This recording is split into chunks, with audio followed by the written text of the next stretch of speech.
notice boards for the crew to read and be familiar with.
Controlling the flow of water.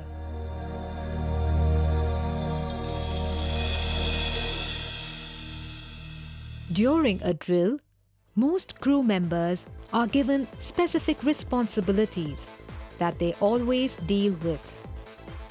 However, in a real emergency situation, one may have to do something else, simply because the one who had the responsibilities during the drill is not present at that moment.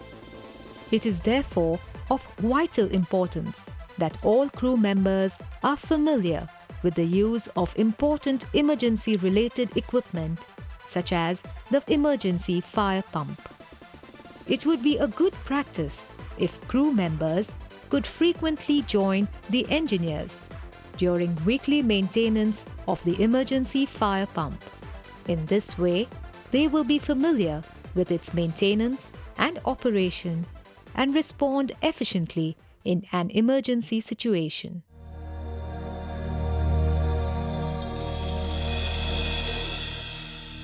All crew members should familiarize themselves with the location, maintenance, and frequent operation of fire flaps and ventilators. These areas need proper maintenance, such as cleaning and lubrication of moving parts, and regular testing, which ensures operational readiness at all times. Malfunction of these equipments would lead to continued supply of oxygen into the burning compartment and create a major setback in extinguishing the fire.